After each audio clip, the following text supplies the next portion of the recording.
Oi, tudo bem? Meu nome é Bernardo Fico e hoje a gente vai falar um pouquinho sobre a Lei Geral de Proteção de Dados.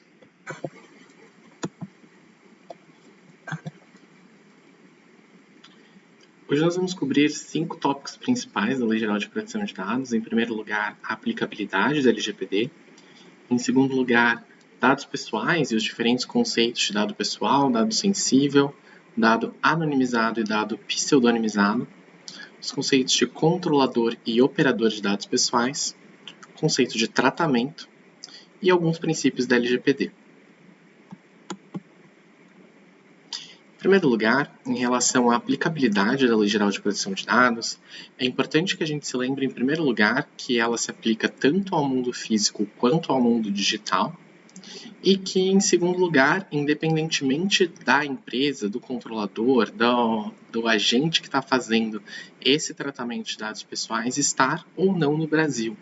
A gente tem mais de uma hipótese de conexão, né, com a legislação brasileira, e pode ser a existência desse agente de tratamento no Brasil, ele estar localizado no Brasil, ele pode estar localizado no exterior e tratar dados de pessoas no Brasil, ou tratar informações com o intuito de direcionar produtos ou serviços para o Brasil. Então, em qualquer uma dessas hipóteses, mesmo que a pessoa, Então, em qualquer uma dessas hipóteses, mesmo que o agente de tratamento não esteja em território brasileiro, a Lei Geral de Proteção de Dados vai se aplicar da mesma forma. Em relação ao conceito de dados pessoais, em primeiro lugar, quando a gente fala de dados pessoais no sentido simples da palavra, a gente fala de qualquer informação que seja relacionada a uma pessoa natural identificada ou identificável. Isso quer dizer que se eu consigo relacionar uma informação a alguém, essa informação vai ser considerada um dado pessoal. Normalmente a gente pensa em nome, RG, CPF, telefone, e-mail, são informações que a gente facilmente consegue associar às pessoas, e normalmente esses dados são tratados como dados pessoais. E muitas vezes a gente não pensa em outras informações, como placa de carro, um número de registro numa loja, E muitas vezes a gente pode não pensar em outras informações, como uma placa de carro, um registro na conta de luz ou qualquer coisa desse tipo, que acaba sendo uma informação que é rastreável de volta a cada um de nós, né? Cada pessoa que é dona daquelas informações.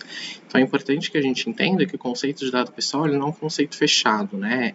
Tem muito mais relação com o que a gente consegue fazer com aquela informação, se ela consegue ser relacionada a uma pessoa, do que necessariamente ao que aquela informação é. Então, o conceito ele tem muito mais a ver com o que nós conseguimos fazer com aquele dado do que necessariamente com o que aquela informação é.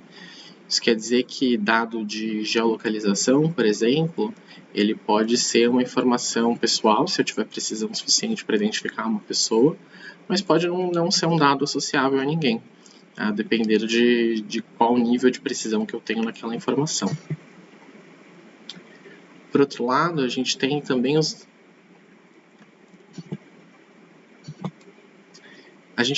dados sensíveis, que são uma parte dos dados pessoais.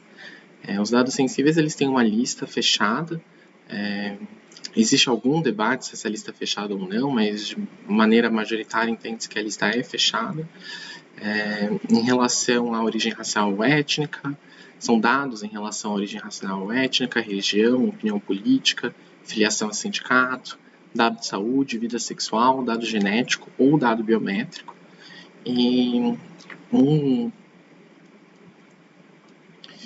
E uma das questões que existe em relação aos dados sensíveis é justamente outras categorias de pessoas que estão em situação de vulnerabilidade que poderiam estar enquadradas dentro dos dados sensíveis e não se encontram ali. O que acontece é que muitas dessas informações, em muitas dessas situações, apesar daquele dado específico em que se pensa a categoria de vulnerabilidade poder não estar explicitamente incluído, muitas vezes ele é uma subparte desses dados que são considerados dados sensíveis. Então, sempre vale a pena olhar para a lista de dados sensíveis e se questionar se a situação que a gente quer enquadrar dentro desses dados, de alguma forma, não está enquadrada por meio de um dos itens que já está na lista. O debate sobre a abertura dessa lista de informações vai justamente no sentido de saber se a gente tem esses dados como uma lista fechada ou se essas informações, ou se esses dados pessoais sensíveis, eles poderiam continuar sendo listados por uma questão de similaridade com os efeitos que uma pessoa tem ao tratar essas informações, né? Então, por exemplo, quando a gente fala de dados sensíveis, a gente tem um maior potencial discriminatório, tem um nível de intimidade maior em relação a essas informações. Então, é importante que elas sejam mais protegidas. E algumas pessoas argumentam que essa lista deveria ser aberta justamente para que se possa incluir outras informações aqui dentro. Mas, novamente, né, a gente pode sempre pensar a inclusão de novas situações dentro das categorias já existentes, e não por meio de uma expansão das categorias que estão listadas no artigo 5º da LGPD. Em relação aos dados anonimizados, a grande diferença deles para os dados pessoais é que, diferente dos dados pessoais, os dados anonimizados eles não podem ser relacionados a alguém. Essa é a essência da sua definição, é que por meios técnicos razoáveis e disponíveis na ocasião, né, então não obrigando os agentes de tratamento a garantirem que para sempre aquelas informações vão ser anonimizadas, ou que no futuro isso não possa, né, ser desfeito, mas que no momento em que a anonimização acontece, por meios técnicos razoáveis e disponíveis, a gente consiga criar uma desassociação entre a informação e o titular daquele dado. O que quer dizer que, ainda que eu tente, olhando para uma base de dados que foi anonimizada, eu não posso ser capaz de reidentificar os titulares que deram origem àquelas informações. E nesses casos a gente pode pensar em várias formas de fazer isso, né? A gente pode eliminar os identificadores, claro, então eliminar nome, eliminar e-mail, eliminar o telefone, eliminar os dados que obviamente vão traçar um caminho fácil de volta para o titular. Mas a gente pode pensar também em perder especificidade das informações.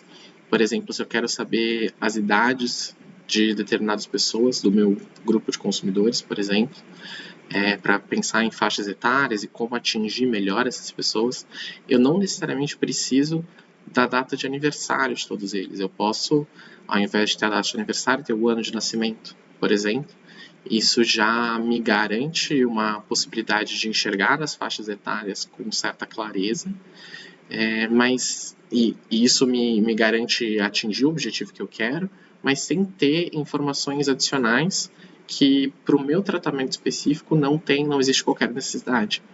Então, a gente pode pensar em perder em especificidade dos dados, desde que aquelas informações continuem sendo úteis. Eu posso também agregar informações. Então, ao invés de pensar nas informações como de um indivíduo específico, pensar em, por exemplo, regiões da cidade em que o meu negócio está colocado. Então, quantas pessoas passam por aquela região, e fazer uma análise dos resultados em grupo e não dos resultados por pessoa.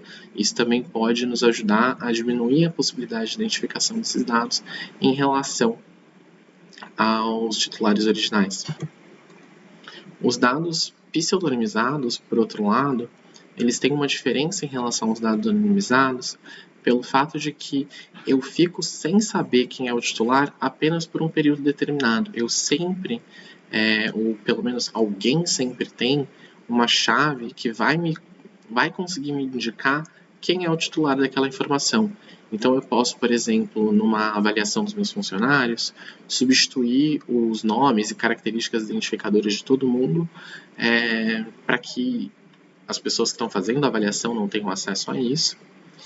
E no final da avaliação, alguém que tenha essa chave, que consiga fazer a reassociação, coloque de volta, né, os nomes nas linhas respectivas de cada uma das pessoas que foram avaliadas. Isso pensando na possibilidade, por exemplo, de impedir favoritismos ou então impedir discriminação de gênero, de uma avaliação pior por ser uma funcionária e não um funcionário. A gente tem várias utilidades para os dados pseudonimizados, eles são uma forma de proteção das informações pessoais, mas é importante que a associação direta ou indireta a esse indivíduo, ela vai continuar existindo por meio dessa chave, né? Por meio dessa informação adicional que eu vou guardar, eu não vou dar para quem vai fazer a utilização daquelas informações, mas no momento que o tratamento terminar, eu consigo usar essa chave para reidentificar as pessoas. E nesse momento em que eu reidentifico, esses dados voltam a estar diretamente associados a uma pessoa determinada e, portanto, têm que ser tratados como dados pessoais, né? E o fato de eu ter uma chave comigo não impede a associação, né? Ele só me trava a associação se eu não tiver a chave em minha posse, né? Se ela não estiver comigo. O que quer dizer que os dados, em momento algum, eles deixam de ser indiretamente associados a uma pessoa. Eu preciso passar por meio de uma chave, né? Eu preciso conseguir identificar essa pessoa utilizando essa chave. Mas isso não impede de identificá-la, né? O que é diferente dos dados anonimizados. Nos dados anonimizados, eu nunca mais vou conseguir, pelo menos é o que se pretende, né? Que eu nunca mais consiga reassociar aquelas informações ao titular determinado. Nos dados pseudonimizados, eu vou simular essa situação de desassociação por algum tempo, mas a todo momento eu vou ter uma chave que me permite identificar quem é a pessoa que é a titular daqueles dados que eu estou utilizando. Quando a gente pensa no tratamento de dados pessoais, é sempre importante pensar em quem realiza esse tratamento, né? Quem vai estar utilizando os dados pessoais no seu dia a dia. A gente tem duas figuras principais na LGPD, que são o controlador de dados pessoais e o operador de dados pessoais. Os dois estão definidos no artigo 5º, assim como os outros termos que a gente está discutindo aqui hoje. O controlador, ele é uma pessoa que pode ser natural ou jurídica, independentemente de ser de direito público ou de direito privado, mas o que define o controlador é o fato de que é ele que vai tomar as decisões a respeito da utilização daqueles dados pessoais. Então, como vai ser realizada a coleta? De quem vai ser realizada a coleta daquelas informações? Por quanto tempo as informações vão ser guardadas? Para qual finalidade a gente vai utilizar aqueles dados? A gente vai compartilhar esses dados com alguém? Se sim, com que empresa, com que terceiro que vai nos auxiliar no nosso tratamento? Então, todas as decisões a respeito dos dados pessoais vai vir diretamente do controlador. O operador, por outro lado, é também uma pessoa natural, uma pessoa jurídica, também de direito público ou de direito privado, mas que, em lugar de estar tomando as decisões, é quem vai efetivamente realizar o tratamento em nome de um terceiro, então em nome do controlador.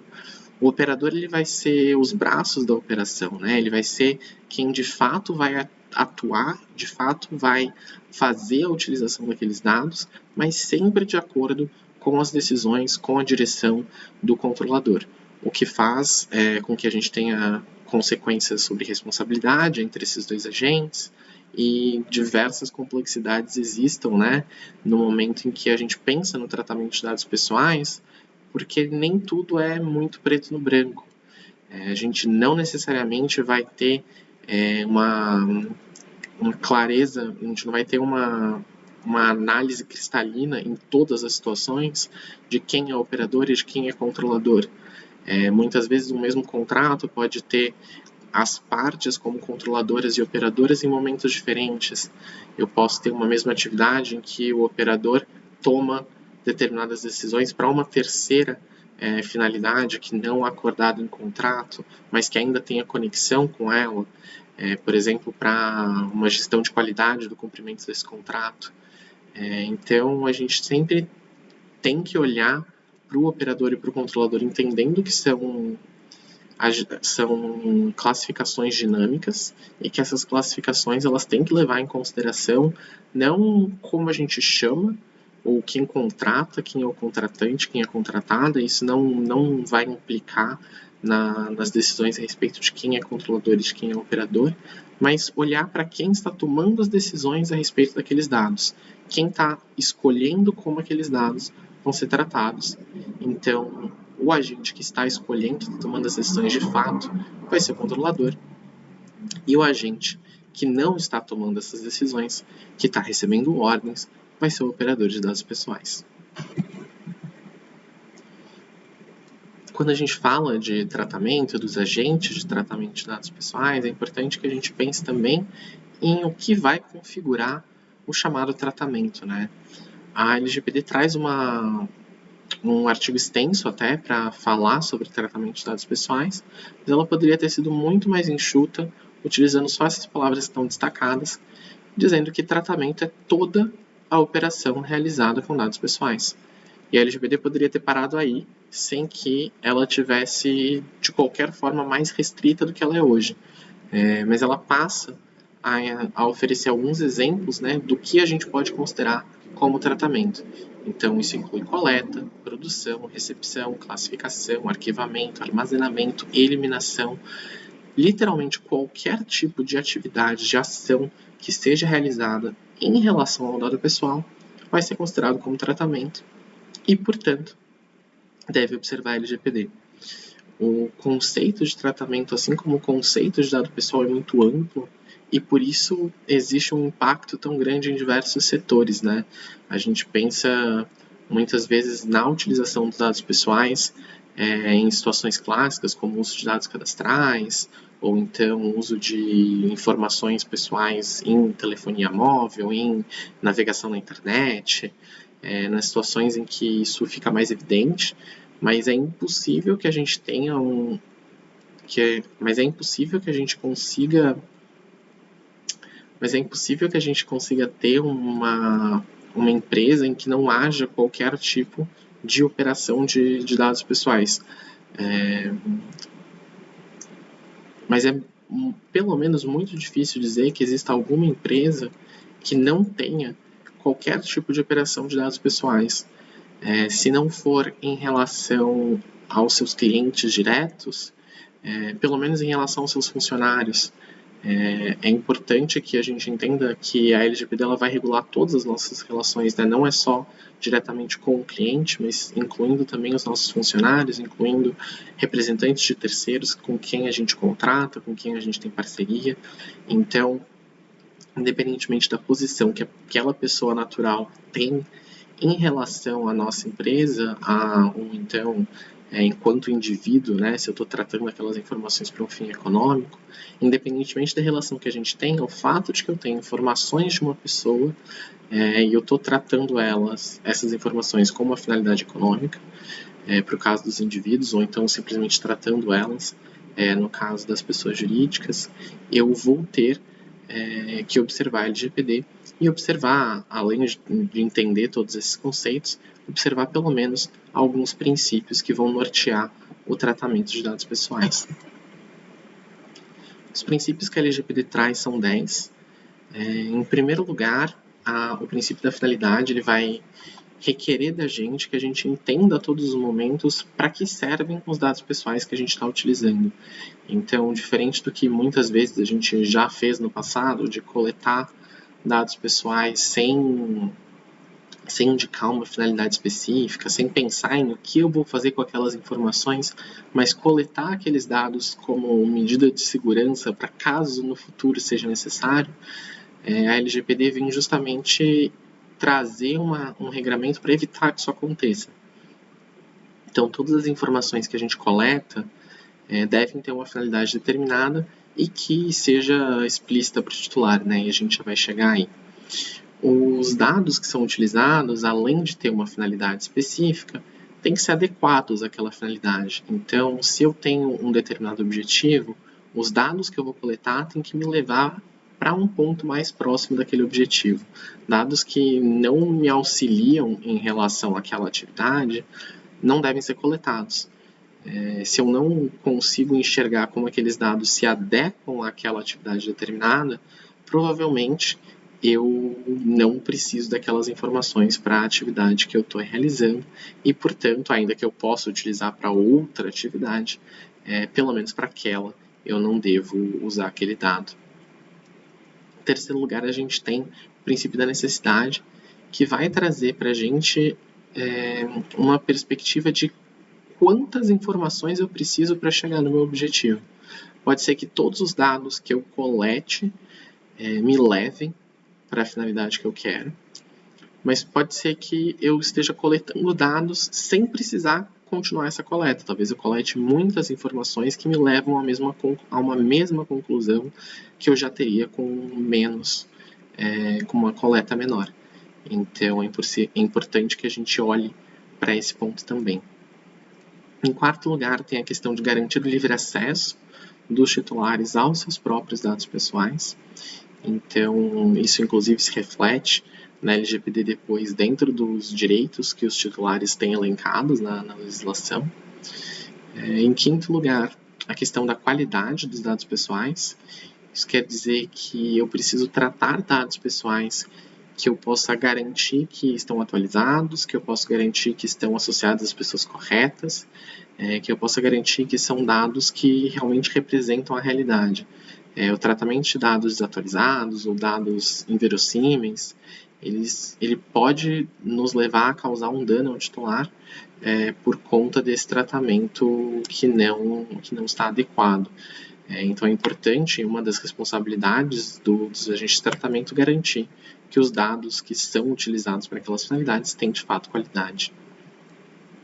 Em relação à transparência, a LGPD traz algumas explicações sobre como a gente tem que informar os titulares de dados pessoais do que está sendo feito com essas informações, e é justamente nesse sentido que vem o princípio da transparência, para garantir que as informações que estão sendo coletadas dos titulares para garantir que as informações que estão sendo coletadas dos titulares estejam refletidas para ele, indicando para que essas informações vão servir, a que propósito essas informações servem quando se trata daquele tratamento específico. Então, os titulares têm que ter acesso a informações que sejam claras, que sejam precisas, que não dissimulem as finalidades para as quais aquelas informações estão sendo usadas, para que os titulares possam, inclusive, tomar decisões embasadas em relação a como eles querem que seus dados sejam utilizados.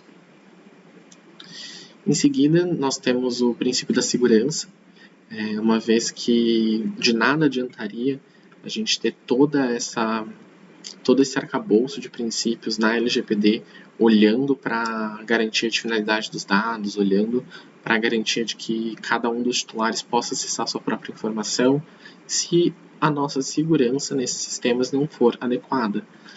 A segurança vai garantir que todos os nossos esforços a segurança vai garantir que todos os nossos esforços para cumprir com a LGPD sejam recompensados, no sentido de que se acontecer alguma coisa por falta de segurança, se eu tiver um vazamento, eu tiver um acesso indevido, eu tiver uma deleção das minhas bases, ainda que eu tenha me preocupado muito com proteção de dados, eu vou ter um problema uma vez que os meus sistemas não eram seguros o suficiente para tratar aquelas informações. Em oitavo lugar, a gente tem o princípio da prevenção, e a ideia central desse princípio é que a gente não espere os problemas acontecer para que nós pensemos em como solucioná-los. A ideia do princípio da prevenção é justamente que a gente olhe para as nossas atividades de tratamento e pense em quais são as possíveis consequências negativas que podem acontecer e, com base nessas suposições, pense em medidas de mitigação para que a gente possa desenvolver uma atividade que já esteja prevenida em relação a impactos negativos nos dados pessoais dos titulares. Em penúltimo lugar, a questão da não discriminação é um princípio também da Lei Geral de Proteção de Dados, no sentido de que ela, em primeiro lugar, proíbe discriminações intencionais, mas proíbe também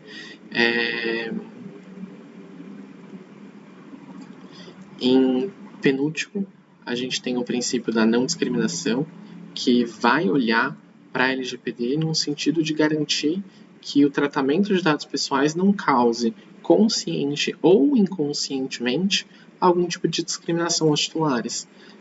O que foi já identificado, por exemplo, em algumas situações de recrutamento. Em penúltimo, a gente tem o princípio da não discriminação, que vai olhar para a Lei Geral de Proteção de Dados justamente no sentido de proibir. Em penúltimo lugar, a gente tem o princípio da não discriminação, que vai olhar para a Lei Geral de Proteção de Dados justamente no sentido de identificar situações em que possa existir uma discriminação consciente ou inconsciente, uma discriminação que muitas vezes ela não é sequer intencional, mas que pela forma como as informações são tratadas, pelos objetivos que foram traçados para serem atingidos com aqueles dados, acaba se impactando a vida de titulares de uma maneira discriminatória, sem um parâmetro que seja objetivo, sem um parâmetro que seja razoável. Então, por esse motivo, a gente tem como um dos norteadores da LGPD justamente a não discriminação como uma forma de garantir que as atividades que utilizem dados pessoais estejam sempre olhando para essa questão e garantindo que não haja uma reprodução discriminatória dentro das suas atividades. Por fim, o princípio da responsabilização e da prestação de contas, ele vai no sentido de nos trazer uma obrigação de conseguir explicar. Por fim, o princípio da responsabilização e da prestação de contas vem justamente no sentido de nos indicar a necessidade de uma geração de evidências e de que os agentes de tratamento, de uma forma geral, tomem para si a responsabilidade de conseguir demonstrar que adotaram medidas eficazes, que adotaram medidas que são eficientes para a questão da proteção de dados. Então, se algum dia a autoridade nacional vier fazer algum tipo de fiscalização, é importante que as empresas tenham documentação, consigam demonstrar o que aconteceu e como aconteceu um processo de internalização dessas regras. Então, a responsabilização e a prestação de contas ela vai nos colocar a necessidade de não só cumprir com toda a legislação, não só observar todos os princípios, mas também ter uma possibilidade de demonstrar isso no futuro. Bom, pessoal, muito obrigado. Espero que vocês tenham conseguido aprender alguns dos conceitos da Lei Geral de Proteção de Dados e qualquer coisa...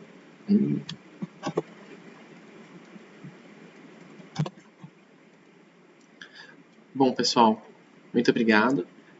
Espero que vocês tenham conseguido aprender um pouquinho dos conceitos da Lei Geral de Proteção de Dados e até uma próxima. Tchau, tchau.